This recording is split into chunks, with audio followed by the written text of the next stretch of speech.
The crystal chandeliers cast a golden glow over the packed dining room of Bellacourt, the flagship restaurant that had become the crown jewel of what everyone called the Romano Empire. Tonight marked the 10th anniversary of the establishment that had launched Marcus Romano from a nobody with big dreams into the most celebrated restaurateur in the city. The who's who of the culinary world mingled with food critics, investors, and society figures, all gathered to celebrate the man they believed had built an empire from nothing. Marcus stood at the center of it all, his perfectly tailored suit catching the light as he gestured expansively while recounting his journey to a captivated audience. His voice carried across the room with the confidence of a man who had never known failure, never questioned his own narrative. Before we dive into tonight's story, I'm curious where you're watching this from.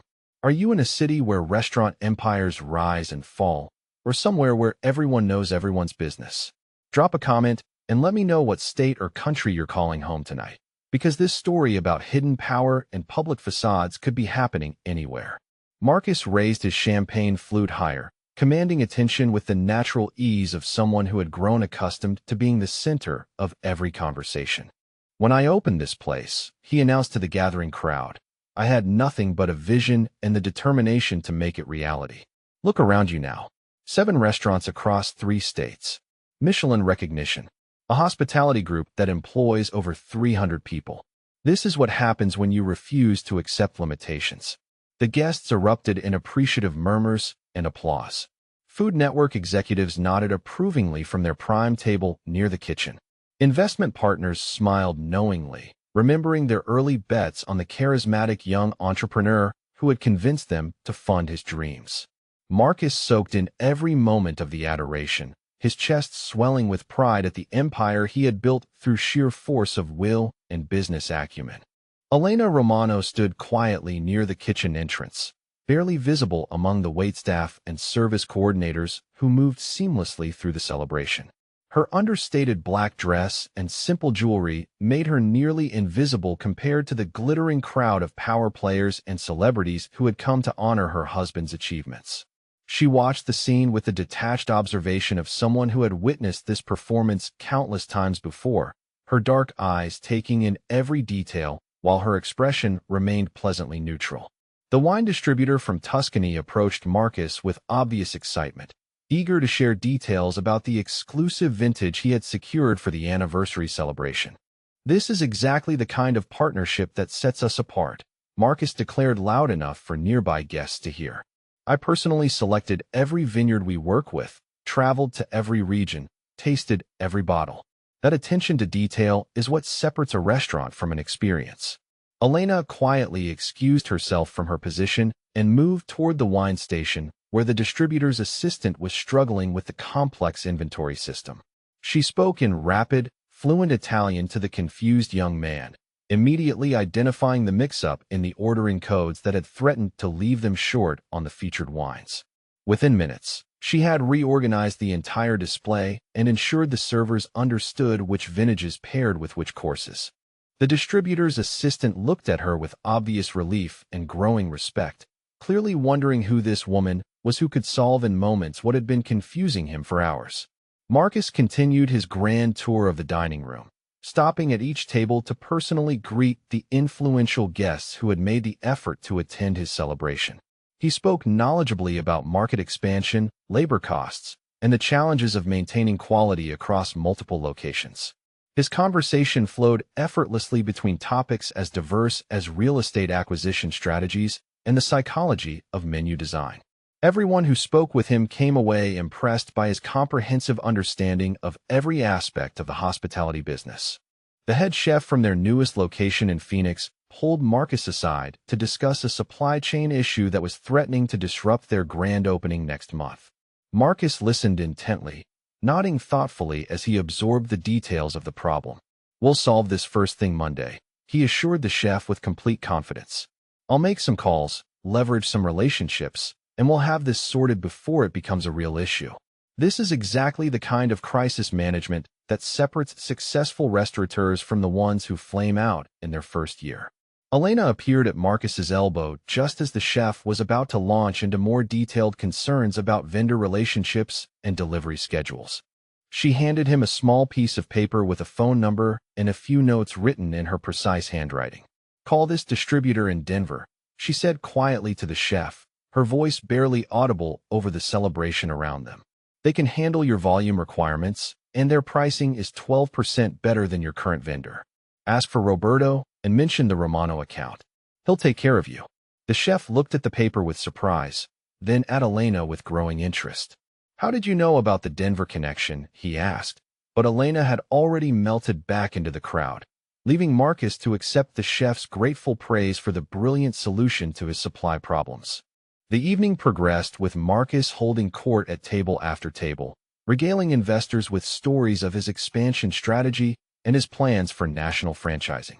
He spoke passionately about the Romano brand identity, the careful cultivation of atmosphere and service standards that had made each location a destination rather than simply a restaurant. His vision for the future painted a picture of a hospitality empire that would span the continent, with the flagship Bellecourt serving as the template for excellence that would define every new location. Elena moved through the celebration like a ghost, appearing wherever problems arose before anyone else had noticed them. When the sound system developed feedback during Marcus's speech, she was already at the control panel adjusting the levels. When the kitchen fell behind on appetizer service, she quietly redirected 2 servers from drink duty to food running.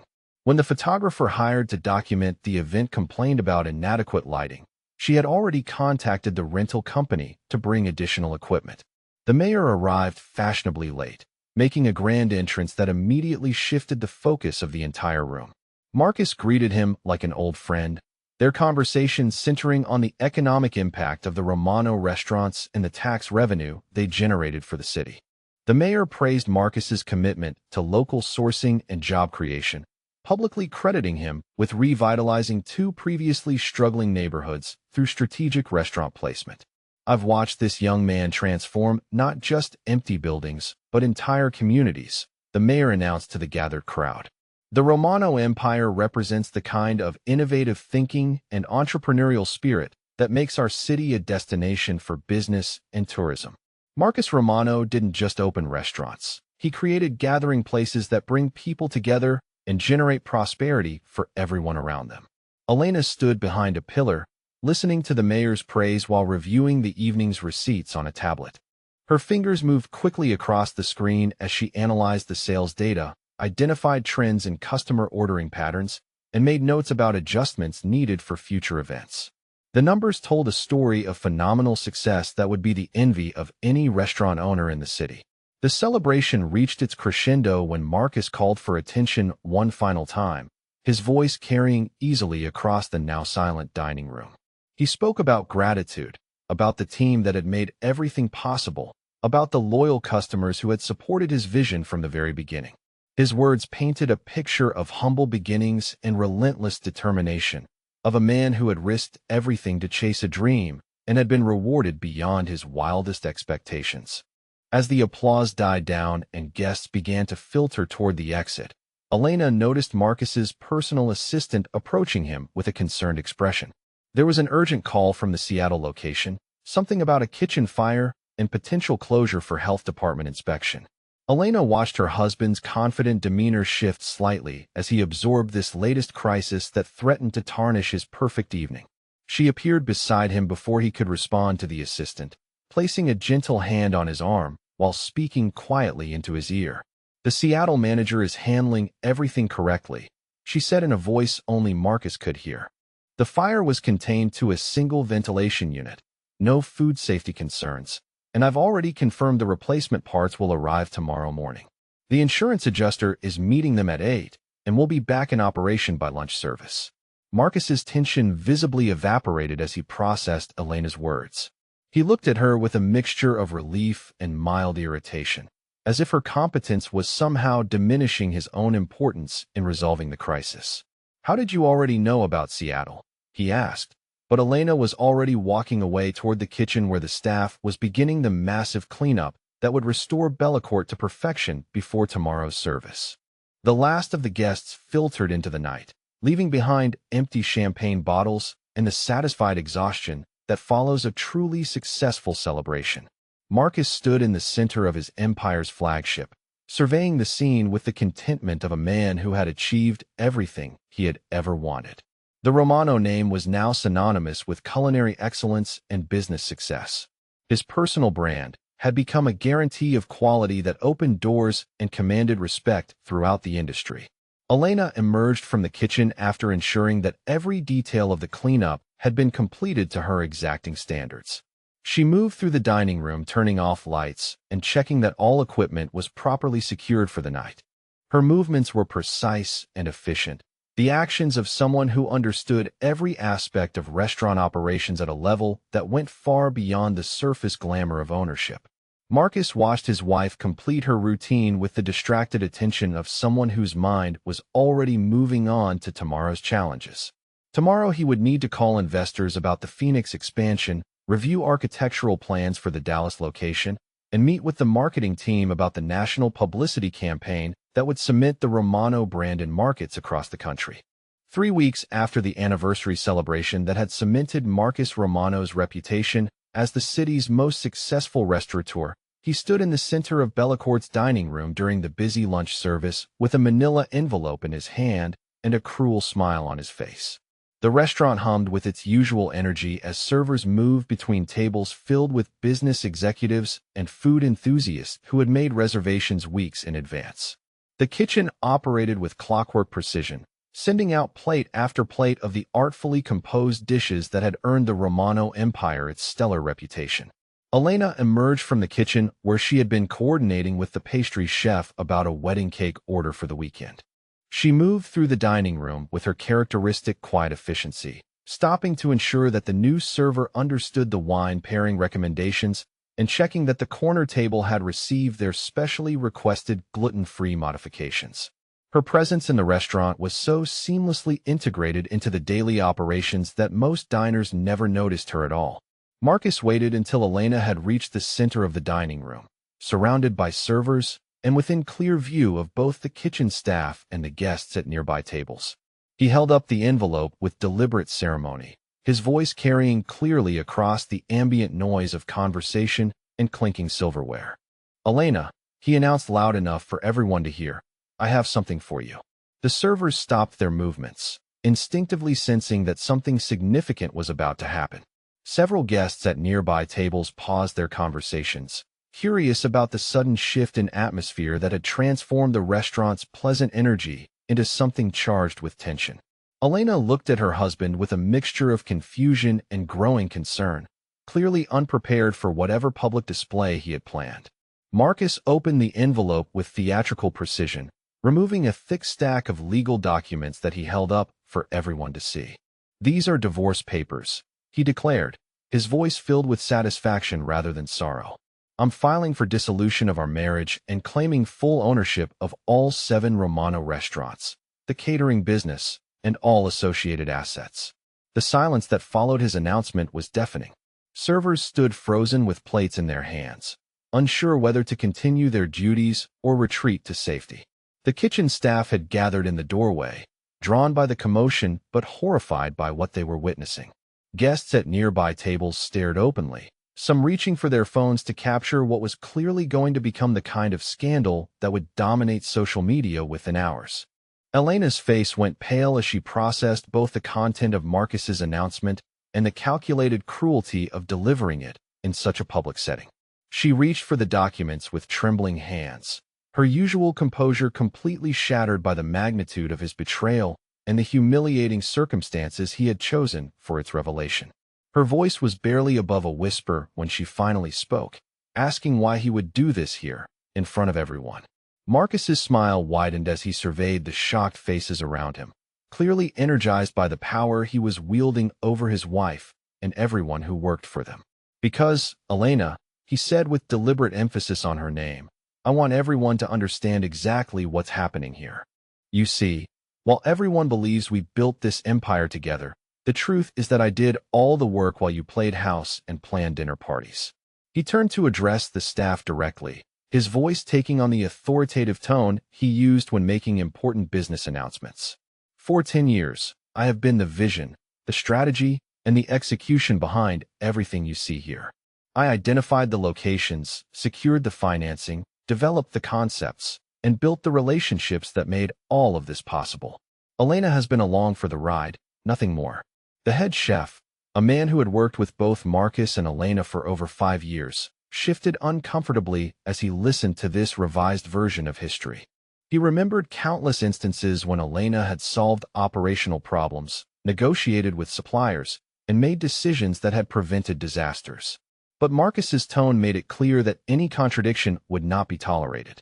Marcus continued his public humiliation with increasing enthusiasm, describing Elena's role as purely decorative and emotional rather than substantive. She organized charity events, he explained to the captivated audience, planned holiday parties for the staff, and made sure the flowers in the dining rooms were always fresh.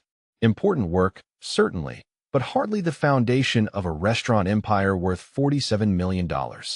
Elena stood motionless as Marcus detailed his plans for the divorce proceedings, his confidence in the outcome absolute, and his enjoyment of her public degradation obvious to everyone watching. His lawyer, he explained, had assured him that the case was straightforward. She had never held any official position in the company, never signed any contracts, never made any financial contributions that could be documented. The courts would see clearly that the Romano Empire was his creation and his alone. The documents Elena held contained not just divorce papers, but a comprehensive legal strategy that would strip her of any claim to the businesses that had consumed her life for the past decade.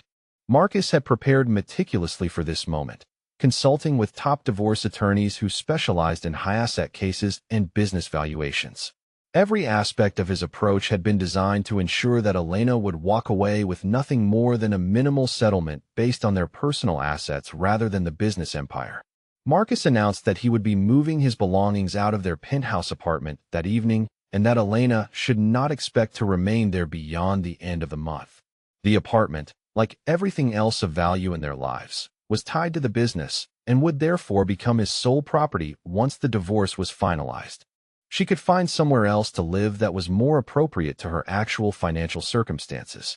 The servers began to quietly resume their duties, desperate to escape the uncomfortable scene, but unable to completely ignore the drama unfolding in front of them. Several guests had left money on their tables and departed rather than remain in the restaurant during such an intensely personal confrontation. The atmosphere that had made Bellecourt famous for its warmth and sophistication had been poisoned by Marcus's calculated cruelty. Elena finally found her voice, asking Marcus why he was doing this to her, why he was destroying not just their marriage but her dignity in such a public way. Her question carried genuine bewilderment rather than anger, as if she truly could not understand how the man she had supported for 10 years could treat her with such calculated brutality.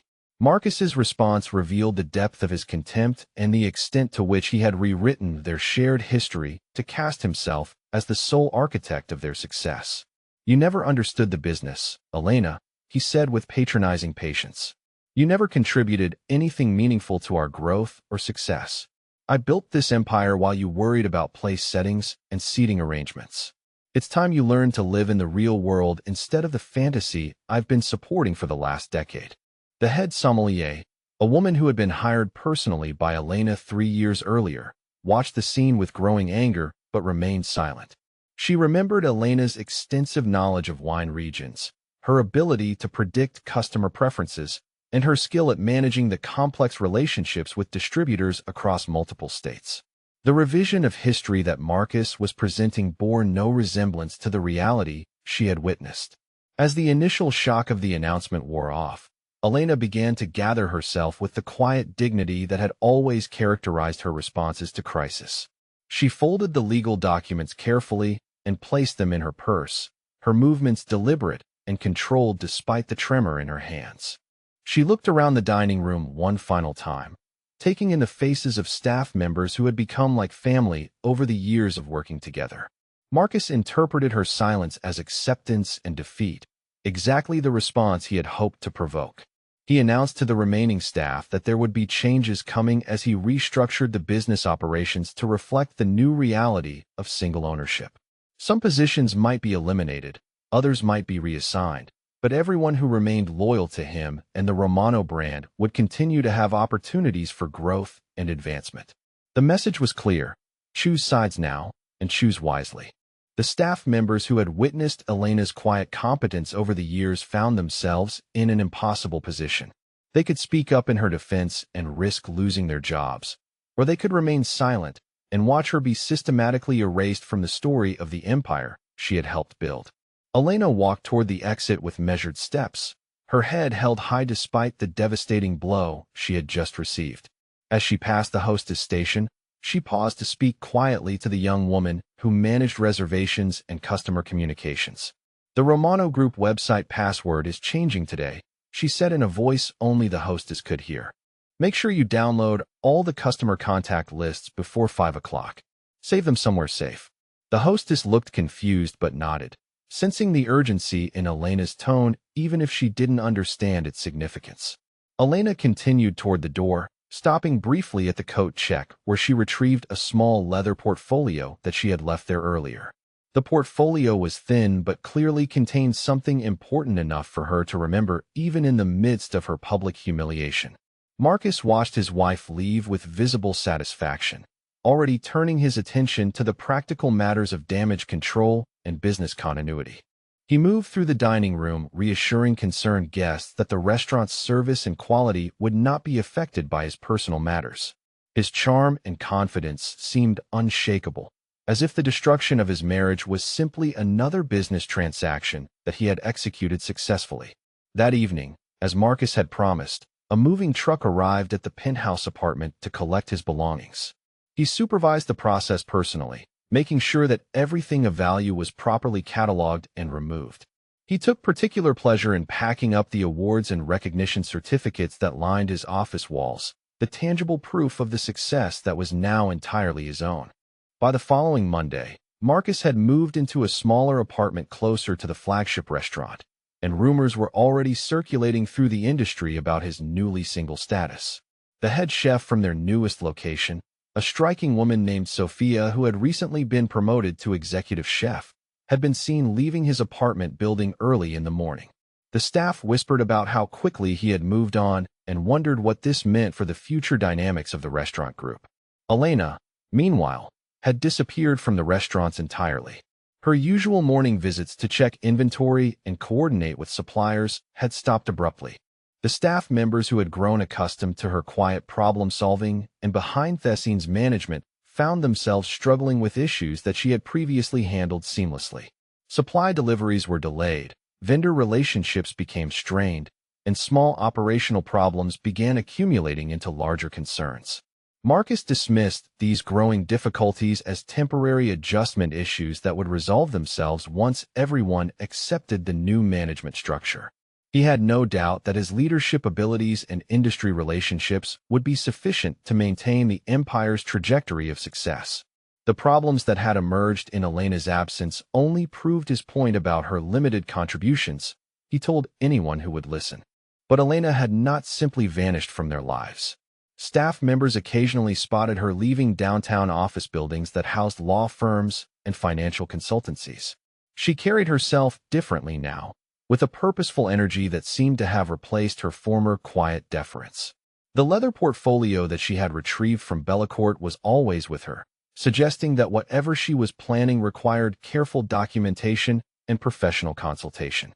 The divorce papers that Marcus had served with such theatrical cruelty were only the opening move in what was about to become the most complex and devastating legal battle in the city's restaurant industry history. The courthouse steps gleamed in the morning sun as Marcus Romano strode confidently toward the imposing building that would determine the fate of his restaurant empire. His legal team flanked him like a wall of expensive suits and briefcases, each attorney handpicked for their expertise in high-asset divorce cases and business valuations. The lead counsel, Harrison Blackwell, commanded fees that started at $800 an hour and had never lost a case involving business empire divisions. Marcus had spared no expense in assembling what he considered an unbeatable legal force. 3 senior partners, 2 financial analysts, and a specialist in restaurant industry valuations, had spent weeks preparing a case that would demonstrate beyond any doubt that Elena had contributed nothing meaningful to the Romano Empire's success. The evidence was overwhelming, the documentation was comprehensive, and Marcus's confidence was absolute. Elena arrived at the courthouse 20 minutes later, accompanied by a single attorney whose modest appearance stood in stark contrast to Marcus's legal army. Catherine Wells wore an unremarkable gray suit and carried a simple leather briefcase that looked worn from years of use. She had introduced herself to Elena as a specialist in complex financial litigation, though her quiet demeanor and lack of ostentation had initially concerned Elena about whether she could match the firepower that Marcus had assembled. The courtroom filled quickly with observers drawn by the high-profile nature of the case and the substantial assets at stake. Food industry journalists occupied the front rows, eager to document every detail of what was being billed as the most significant restaurant industry divorce in the city's history. The Romano Empire's success had made Marcus a celebrity in culinary circles, and his fall from grace promised to generate headlines for weeks. Judge Patricia Morrison called the proceedings to order with the authoritative presence that had defined her 20-year career on the bench. She had handled numerous high-asset divorces and complex business disputes, earning a reputation for cutting through legal theatrics to focus on facts and evidence. Her no-nonsense approach had made her the preferred jurist for cases where millions of dollars hung in the balance. Harrison Blackwell rose to present Marcus's opening statement with the polished confidence of a man who had never doubted the righteousness of his client's cause. He painted a picture of a self-made entrepreneur who had built a $47 million empire through vision, determination, and an unparalleled understanding of the restaurant industry. Marcus Romano, he declared, was the sole architect of a success story that had begun with nothing more than a dream and a willingness to risk everything.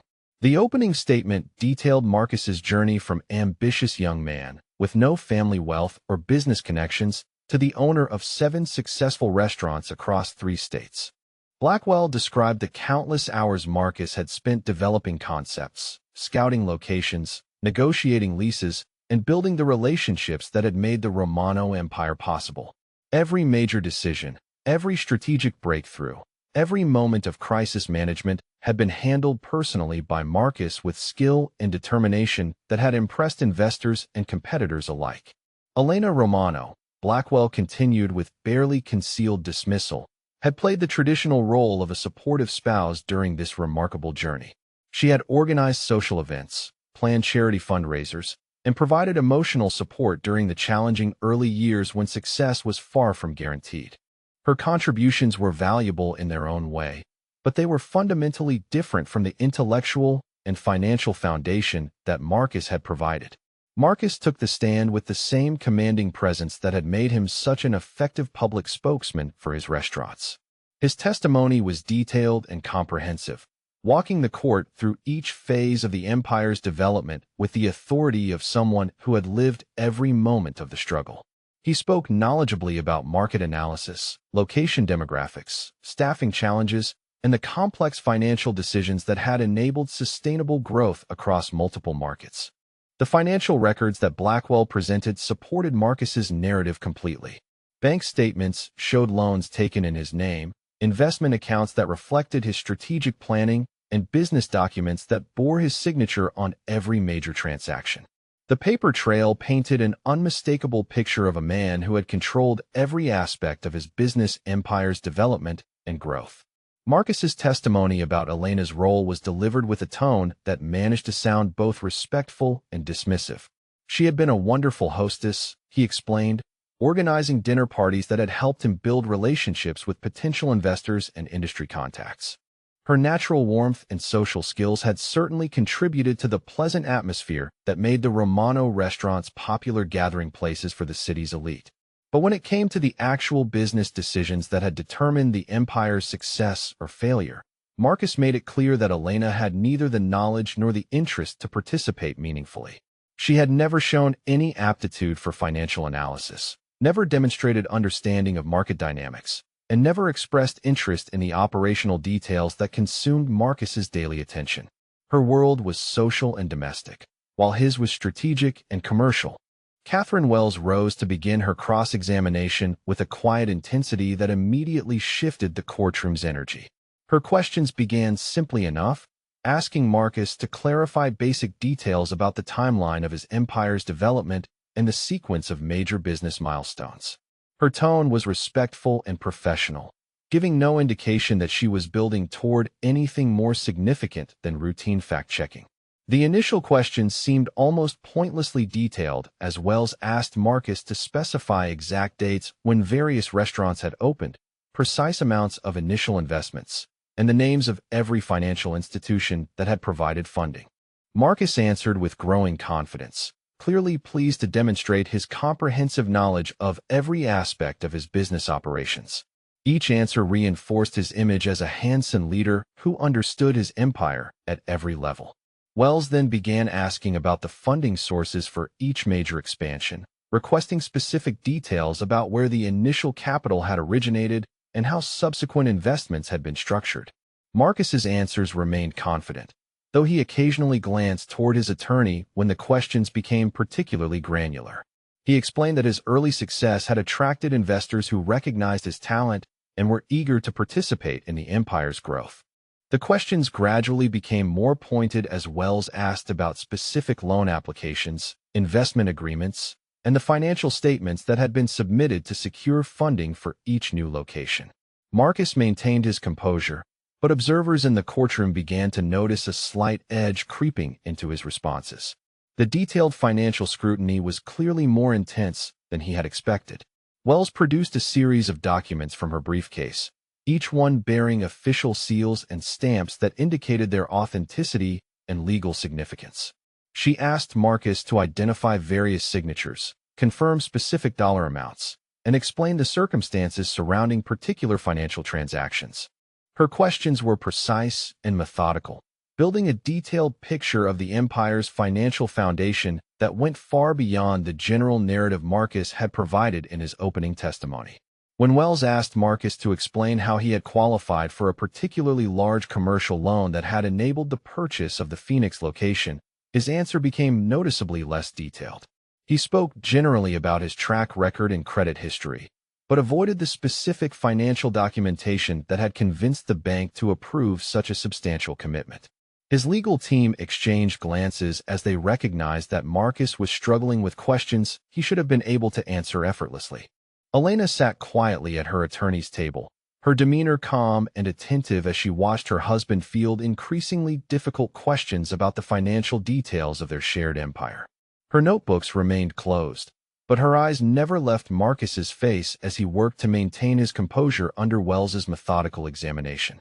The quiet confidence that had seemed so out of character for the woman who had been publicly humiliated just weeks earlier was now becoming impossible to ignore. Wells asked Marcus to examine a loan application for the Dallas location, pointing to a specific section that detailed the collateral requirements for the substantial funding involved.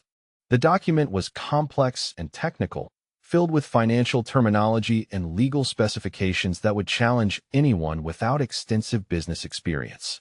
Marcus studied the papers for several moments before admitting that he would need to review his records to provide accurate details about the specific collateral arrangements. The courtroom began to buzz with quiet conversation as observers realized that Marcus's comprehensive knowledge of his empire was showing unexpected gaps. Financial journalists in the gallery took detailed notes, recognizing that the confident narrative of self-made success was encountering its first serious challenges. The legal team that had seemed so formidable in the morning was now huddling in whispered conferences as their client struggled with basic questions about his own business operations. Wells continued her examination with relentless precision, asking about investment timelines, cash flow projections, and the detailed financial analysis that would have been required for such ambitious expansion across multiple states. Marcus's answers became increasingly general and evasive, relying on broad statements about business acumen rather than the specific knowledge that would be expected from someone who had personally managed every aspect of the empire's growth. The most damaging moment came when Wells produced a loan document from the Seattle expansion and asked Marcus to explain why his signature appeared to be absent from several critical pages. The papers clearly showed places where signatures were required, but the lines remained blank despite the loan having been approved and funded. Marcus stared at the documents for a long moment before acknowledging that there appeared to be some clerical error in the paperwork his attorney had provided. Judge Morrison called for a brief recess, giving both legal teams an opportunity to confer with their clients about the unexpected direction the proceedings had taken. Marcus's confidence was visibly shaken as he huddled with his attorneys, their urgent whispers suggesting that the case was not proceeding according to their carefully prepared strategy. The gaps in his knowledge and the inconsistencies in the financial documentation had introduced doubt where there had been absolute certainty just hours earlier. Elena remained seated at her table during the recess, reviewing documents with Catherine Wells in quiet, focused conversation. The transformation from the devastated woman who had been publicly humiliated in her own restaurant to the composed individual who seemed unsurprised by the morning's developments was remarkable. Whatever strategy Wells was executing had clearly been planned in detail, and Elena's calm demeanor suggested that Marcus's struggles with the financial questions were exactly what she had expected. When the proceedings resumed, Wells announced that she had additional documentation to present that would clarify the financial foundation of the Romano Empire and Elena's actual role in its development. The promise of further revelations sent a ripple of anticipation through the courtroom as observers realized that the morning's questioning had been merely the foundation for more significant challenges to Marcus's version of events. Marcus returned to the witness stand with noticeably less confidence than he had shown earlier, his legal team's urgent coaching during the recess having clearly failed to resolve the fundamental problems that Wells's examination had exposed. The empire he had claimed as his sole creation was beginning to reveal a more complex financial structure than anyone had anticipated, and the woman he had dismissed as irrelevant was somehow at the center of questions he could not answer. Catherine Wells approached the witness stand with a manila folder that had remained unopened throughout Marcus's testimony, her measured steps echoing in the suddenly silent courtroom. The confidence that had carried Marcus through his initial presentation had evaporated during the recess, replaced by a visible tension that made his expensive suit seem less impressive and his practiced charm feel forced and hollow. Wells opened the folder to reveal a series of bank statements bearing official letterhead from Metropolitan Trust and Investment, one of the city's most prestigious private banking institutions. The documents were pristine and clearly authentic, their legal significance enhanced by the elaborate security features and embossed seals that marked them as original financial records rather than copies or summaries. Mr. Romano, Wells began with the same quiet intensity that had characterized her entire examination. I'd like you to examine these bank statements from Metropolitan Trust covering the period from January 2014 through December 2015, which corresponds to the funding period for your first 3 restaurant locations. The statements showed a series of wire transfers totaling over $2 million, each transaction meticulously documented with dates, amounts, and recipient account information. Marcus studied the documents with growing confusion, his previous familiarity with financial terminology seeming to abandon him as he struggled to understand the significance of what he was seeing. The wire transfers were substantial and clearly related to his restaurant investments, but the account names and authorization signatures were not what he had expected to find in his own financial records. The originating account for every transfer, Wells continued with methodical precision, is listed as the Elena M. Romano Trust Fund, established in 2013 with an initial deposit of $15 million from the Castellano Family Trust. Marcus's face went pale as he absorbed this information, his confident assertions about self-made success crumbling in the face of documentation that told a completely different story about the source of his startup capital. Wells produced additional bank records showing the trust fund's activity throughout the period of the Romano Empire's expansion, each restaurant opening preceded by substantial transfers that provided the capital necessary for location acquisition, renovation, and initial operating expenses. The pattern was unmistakable and devastating to Marcus's narrative of personal financial risk and entrepreneurial courage. Harrison Blackwell rose to object, arguing that the trust fund documentation was irrelevant to the question of who had actually built and managed the restaurant empire regardless of the funding source.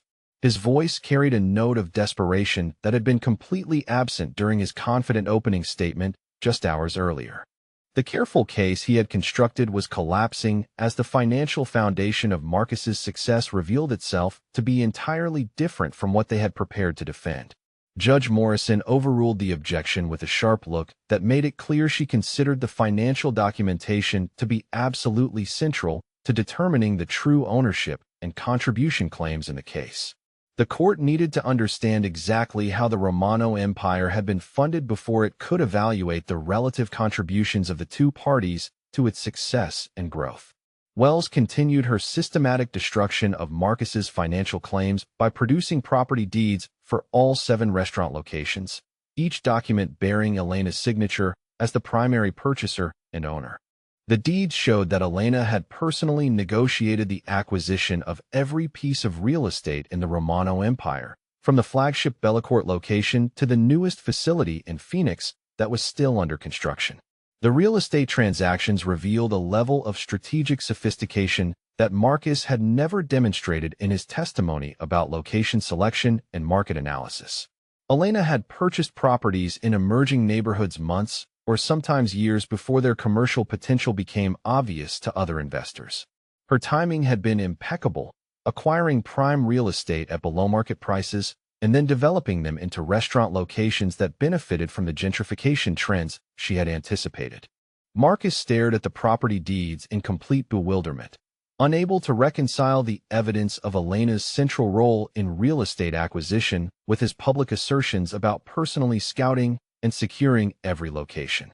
The documents showed not only Elena's ownership, but also her detailed analysis of demographic trends, foot traffic patterns, and development projections that had guided each purchase decision. Wells produced loan applications for the commercial mortgages that had financed the larger restaurant acquisitions, each application featuring Elena's financial statements as the primary qualification for the substantial credit commitments involved. The banks had approved millions of dollars in commercial lending based specifically on Elena's personal assets and her demonstrated track record of successful real estate investment strategies. The loan documentation revealed that Elena's financial qualifications far exceeded what would have been required for the restaurant investments, suggesting that the banking relationships were built on her credibility rather than Marcus's business reputation. Her personal guarantee had secured favorable interest rates and terms that had saved the Romano Empire hundreds of thousands of dollars in financing costs over the years of expansion. Marcus's attorney team huddled in urgent consultation as Wells systematically presented evidence that undermined every aspect of their client's claims to sole ownership and creative control. The financial trail was so comprehensive and well-documented that challenging its authenticity seemed impossible, leaving them with no clear strategy for defending the narrative they had presented with such confidence. Wells then revealed investment records showing Elena's strategic planning for each restaurant location, including detailed market analysis reports that she had personally commissioned from commercial real estate consultants and demographic research firms. The reports demonstrated a level of analytical sophistication that went far beyond the instinctive business sense that Marcus had claimed as his primary qualification for success. Each market analysis bore Elena's signature and showed evidence of her personal involvement in the research process, including handwritten notes and modifications that revealed her deep understanding of local economic conditions and consumer behavior patterns. The investment decisions that had seemed so brilliantly intuitive when attributed to Marcus were revealed to be the result of Elena's methodical and professional approach to business development. The courtroom watched in fascination as Wells presented correspondence between Elena and commercial real estate agents, restaurant design consultants, and equipment suppliers that showed her personal management of every aspect of each restaurant's development. The letters and emails revealed a level of detailed involvement that contradicted Marcus's portrayal of her as someone who focused solely on social and decorative aspects of the business. Elena had personally negotiated with contractors, approved architectural plans, selected equipment packages, and managed construction timelines for every restaurant in the empire. Her correspondence showed technical knowledge of kitchen operations, health department regulations, and construction management that would have taken years to develop and could only have come from hands-on involvement in every aspect of restaurant development. Marcus's composure finally cracked completely when Wells presented a particularly damaging piece of evidence. A comprehensive business plan for the Romano Empire's expansion that Elena had written and submitted to the primary investment bank that had funded their growth. The plan was sophisticated, detailed, and bore Elena's signature on every page along with her personal financial projections and risk analysis. The business plan revealed Elena's vision for a coordinated restaurant empire that would leverage consistent branding, shared supply chains, and strategic location selection to achieve market dominance in multiple cities simultaneously. Her projections had been remarkably accurate, predicting not only revenue targets, but also the specific operational challenges that would need to be addressed as the business scaled across different markets. Harrison Blackwell attempted to argue that Elena's financial contributions did not diminish Marcus's role as the creative and operational leader of the restaurants. But his argument sounded increasingly hollow in the face of documentation that showed Elena's involvement in every significant business decision. The evidence suggested that Marcus's role had been largely ceremonial, serving as the public face of an empire that Elena had conceived, funded, and managed. Judge Morrison called for another recess as the weight of the financial evidence required careful consideration and gave both legal teams an opportunity to reassess their strategies in light of the revelations that had transformed the entire case. The documentation Wells had presented was so comprehensive that it essentially rewrote the history of the Romano Empire's development from a story of individual entrepreneurship to one of sophisticated financial partnership, where Elena had been the dominant contributor. During the recess, Marcus sat in stunned silence as his legal team struggled to develop a response to evidence that they clearly had not anticipated. The confident strategy they had prepared assumed that Elena's contributions would be difficult to document and easy to minimize. But the financial trail Wells had uncovered told a story of business leadership and financial sophistication that was impossible to dismiss. Elena remained calm and focused during the break, reviewing additional documents with Catherine Wells in preparation for what promised to be an even more devastating continuation of the financial evidence presentation. Her transformation from the publicly humiliated wife who had seemed helpless just weeks earlier was now complete, revealing a woman whose business acumen and financial resources had been deliberately concealed behind a facade of domestic supportiveness. The observers in the courtroom buzzed with excitement as they realized they were witnessing the complete collapse of one of the most celebrated success stories in the city's restaurant industry. The Marcus Romano, who had been featured on magazine covers and praised by business leaders, was being revealed as a front man whose achievements belonged to someone else entirely. When the proceedings resumed, Wells announced that she had additional evidence to present regarding Elena's ongoing management of the Romano Empire's operations, including supplier relationships, staff management, and the strategic decisions that had enabled the business to maintain its competitive advantage in an increasingly crowded market.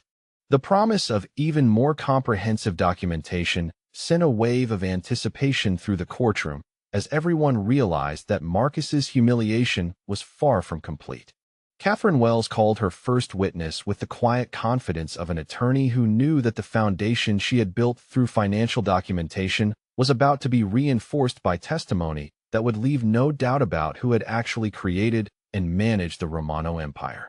Thomas Castellano, Elena's supplier representative from Premium Foods Distribution, took the witness stand with the weathered hands and practical demeanor of a man who had spent 30 years building relationships in the restaurant industry.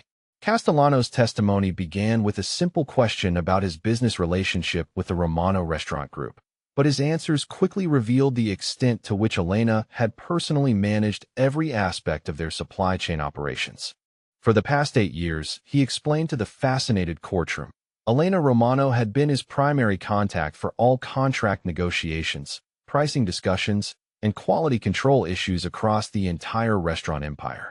The witness described Elena's encyclopedic knowledge of food costs, seasonal availability patterns, and supplier reliability that had enabled the Romano restaurants to maintain consistently high quality while achieving profit margins that impressed industry analysts. She had personally negotiated volume discounts that saved the empire over $200,000 annually, and her precise inventory management had eliminated the food waste problems that plagued most restaurant operations. Castellano's respect for Elena's business acumen was evident as he detailed her crisis management skills during supply shortages, weather-related disruptions, and quality control issues that could have devastated the restaurant's reputations. When contaminated lettuce had threatened to shut down 3 locations simultaneously, Elena had identified alternative suppliers and coordinated emergency deliveries within 6 hours, preventing any interruption in service or customer safety concerns. Marcus had rarely participated in supplier meetings, Castellano testified, and when he did appear, he typically deferred to Elena's expertise on technical matters involving food safety, storage requirements, and delivery logistics. His role seemed primarily ceremonial, focused on maintaining relationships rather than making the detailed operational decisions that determine the success or failure of restaurant operations. Wells called Rebecca Martinez, a commercial real estate agent who had worked with Elena on 4 of the 7 restaurant acquisitions, whose testimony revealed Elena's sophisticated understanding of market dynamics and demographic analysis that had guided the empire's expansion strategy. Martinez described Elena as one of the most analytically rigorous clients she had ever represented, someone who studied neighborhood development patterns, traffic flow data, and commercial vacancy rates before making any investment decisions.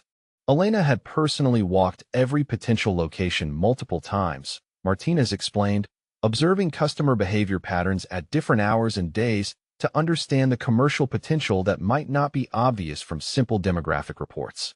Her site selection process had been methodical and comprehensive, involving detailed financial modeling that predicted revenue potential with remarkable accuracy. The real estate agent's testimony revealed that Elena had identified emerging neighborhoods months before other investors recognized their commercial potential, enabling the Romano Empire to acquire prime locations at below-market prices and then benefit from the gentrification trends that she had anticipated. Her real estate strategy had been brilliant and had provided the empire with competitive advantages that would have been impossible to achieve through conventional site selection methods. Marcus had attended closing meetings and signing ceremonies, Martinez testified, but his involvement in the actual location evaluation and negotiation process had been minimal. Elena had made all the strategic decisions about market timing, price negotiations, and lease terms that had secured such advantageous deals for the Romano Empire. David Chun, the architectural consultant who had designed 5 of the Romano restaurant locations, took the witness stand to describe Elena's central role in creating the distinctive aesthetic and operational flow that had become the signature of the Romano brand. His testimony revealed Elena's deep understanding of restaurant operations, customer psychology, and space utilization that had enabled each location to maximize both efficiency and atmosphere. Elena had personally developed the design concepts that balanced intimate dining experiences with operational efficiency, Chen explained, creating floor plans that optimized server workflows while maintaining the warm ambience that made Romano restaurants popular gathering places. Her attention to detail had extended to everything from lighting placement that enhanced food presentation to acoustical treatments that enabled comfortable conversation even during busy service periods. The architect described Elena's hands-on involvement in every aspect of the design process, from initial space planning through final furniture selection, revealing a level of expertise that could only have come from years of studying restaurant operations and customer behavior. Her design philosophy had been both practical and sophisticated, creating spaces that supported the operational excellence that had become the Romano Empire's competitive advantage. Marcus had provided input on general aesthetic preferences, Chen testified, but Elena had made all the technical decisions about kitchen layouts, storage configurations, and service flow patterns that determined how effectively each restaurant could operate. Her understanding of restaurant functionality had been comprehensive and professional, far exceeding what would be expected from someone whose role was purely decorative or social. Margaret Foster, a business consultant who had provided strategic planning services to the Romano Empire for 3 years, testified about Elena's role in developing the expansion strategies and operational systems that had enabled growth across multiple markets without sacrificing quality or consistency. Her testimony revealed Elena's sophisticated understanding of franchise systems, brand management, and operational scalability. Elena had personally developed the training protocols, quality assurance systems, and performance metrics that ensured consistent service standards across all Romano locations, Foster explained. Her systematic approach to business development had created the infrastructure necessary to support rapid expansion while maintaining the operational excellence that had established the Romano reputation. The consultant described Elena's analytical approach to market entry, including comprehensive competitive analysis and demographic research that identified optimal timing and positioning for each new location. Her strategic planning had been methodical and data-driven, incorporating financial modeling and risk assessment that demonstrated professional-level business development expertise. Marcus had participated in high-level planning meetings, Foster testified, but Elena had handled all the detailed analysis and implementation planning that transformed general expansion goals into specific operational strategies. Her role had been that of Chief Strategic Officer, while Marcus served primarily as the public representative of decisions that Elena had made. Sandra Williams, the head server from the flagship Bellecourt location, provided the most emotionally impactful testimony as she described Elena's daily involvement in staff management, training, and the operational problem-solving that kept the restaurants running smoothly. Her 8 years of working closely with both Marcus and Elena gave her unique insights into their respective contributions to the empire's success. Williams testified that Elena had hired and trained most of the management team across all 7 locations, personally developing the service standards and customer relations protocols that had earned the Romano Empire its reputation for hospitality excellence. Staff members throughout the organization looked to Elena for guidance on operational issues, scheduling conflicts, and customer service challenges that required immediate attention and practical solutions. The witness described Elena's crisis management skills during equipment failures, staffing shortages, and customer complaints that could have damaged the restaurant's reputations if not handled with skill and diplomacy. Elena's presence in the restaurants was constant but unobtrusive, ensuring that problems were resolved before they could affect the customer experience or staff morale. Marcus had focused on public relations and business development activities, Williams explained, but Elena had managed the daily operations that determined whether customers had positive experiences that would bring them back and generate the word-of-mouth recommendations that sustained the empire's growth. Catherine Wells called Elena to the witness stand for what would be her only testimony in the proceedings, her calm demeanor contrasting sharply with Marcus's earlier defensiveness as she prepared to explain her decade-long strategy of remaining in the background while building an empire that everyone attributed to her husband. Elena's voice was clear and composed as she explained her deliberate decision to allow Marcus to serve as the public face of their business empire, while she focused on the strategic and operational work that determined its success. She had recognized early in their relationship that Marcus's natural charisma and networking abilities made him an effective spokesperson, while her analytical skills and operational expertise were better suited to behind-the-scenes management. The strategy had worked brilliantly, Elena testified, enabling the Romano Empire to benefit from Marcus's public relations talents while ensuring that business decisions were made based on comprehensive analysis rather than intuition or ego. Their partnership had been complementary and effective, with each contributing their strongest skills to create something neither could have achieved alone. Elena had maintained detailed records of her contributions specifically because she understood that her behind-the-scenes role made her vulnerable to exactly the kind of dismissal and erasure that Marcus was now attempting. Her documentation had been comprehensive and systematic, creating an undeniable record of her central role in every aspect of the empire's development and management.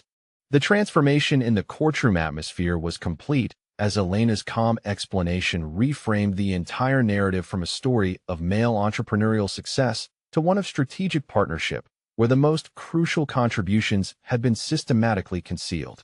Marcus sat in stunned silence, finally understanding that his wife's apparent helplessness had been a carefully maintained facade that concealed business acumen far superior to his own. Judge Patricia Morrison returned to her bench after a 45-minute recess with the measured composure that had characterized her handling of the case, but the weight of her decision was evident in the gravity of her expression. The courtroom fell into absolute silence as she prepared to deliver a ruling that would reshape one of the city's most prominent business empires and determine the fate of two people whose lives had become inextricably linked to its success.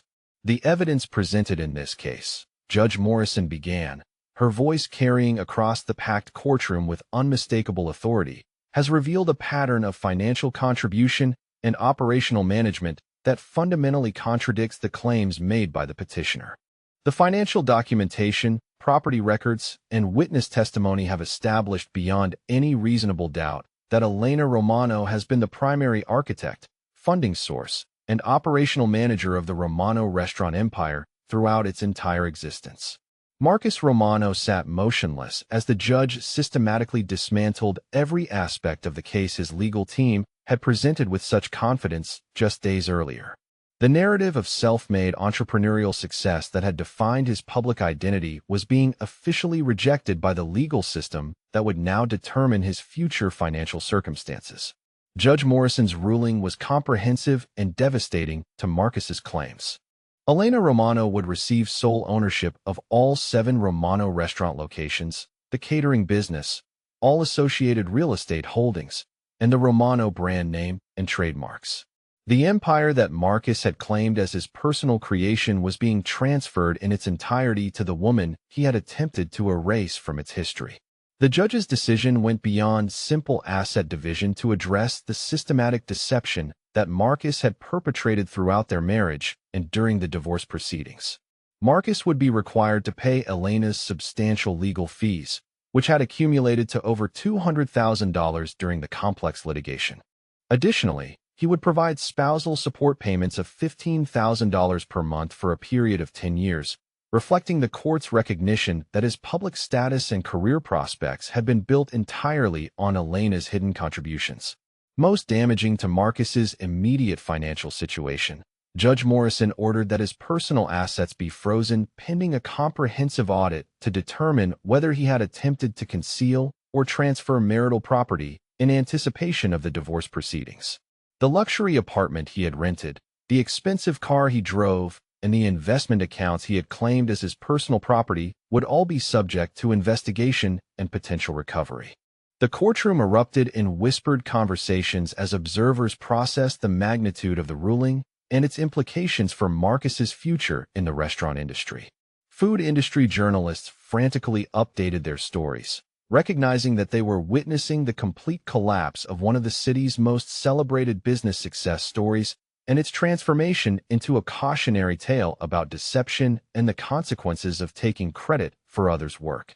Elena maintained her composed dignity as the judge completed the formal pronouncement of the ruling, but the relief and satisfaction in her eyes were unmistakable to anyone who had witnessed her public humiliation just weeks earlier.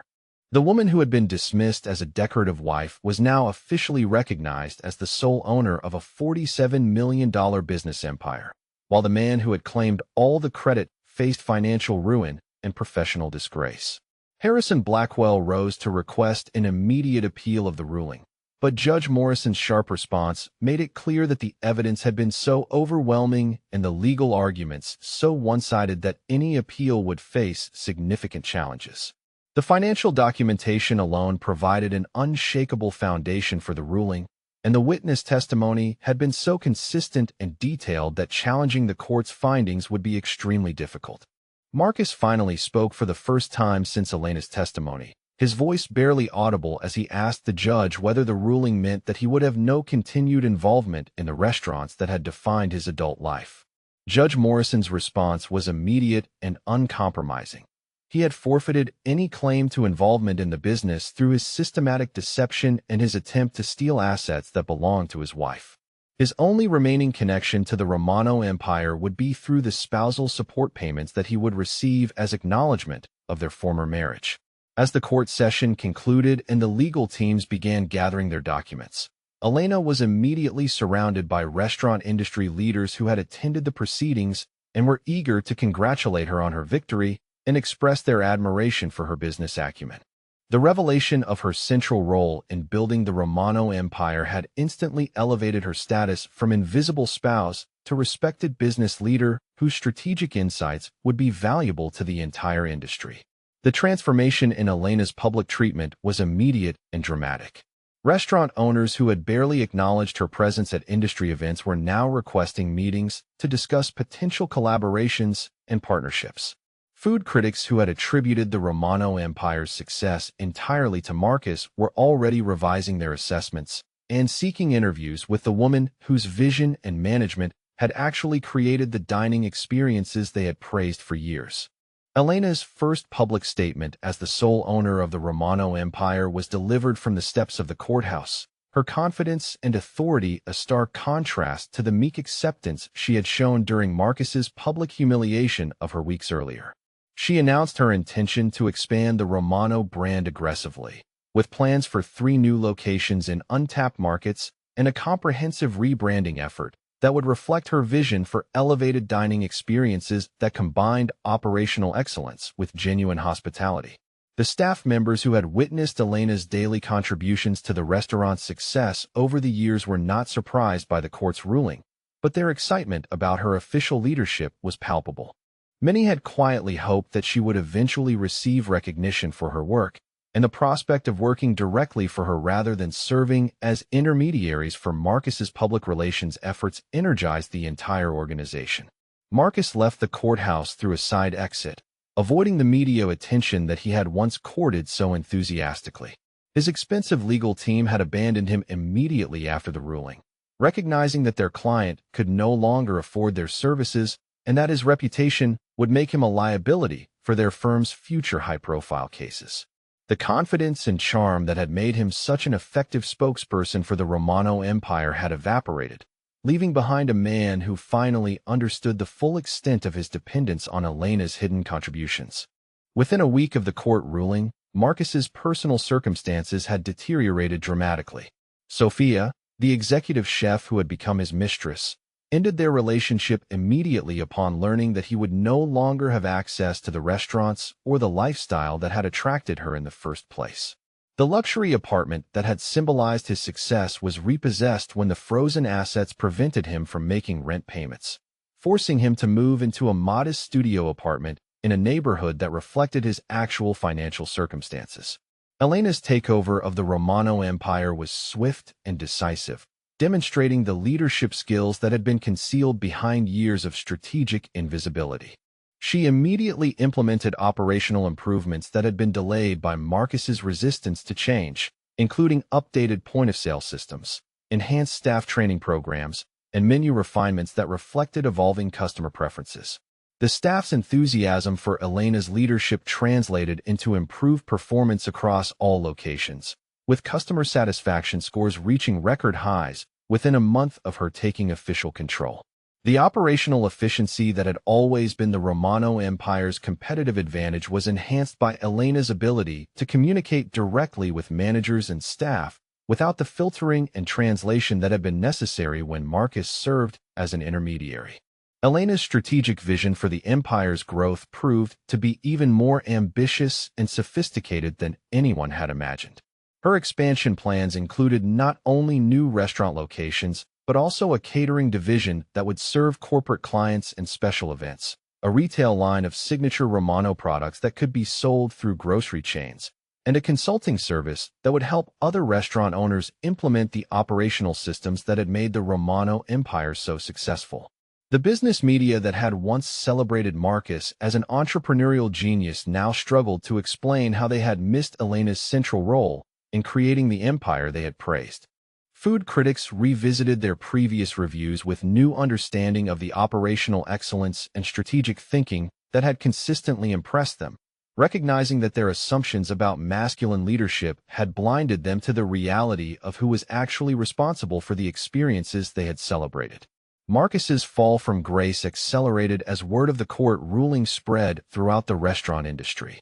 Job opportunities that might have been available to someone with his apparent track record disappeared when potential employers learned the truth about his actual contributions to the Romano Empire's success. The networking relationships he had cultivated so carefully were based on respect for achievements that everyone now knew belonged to Elena rather than him.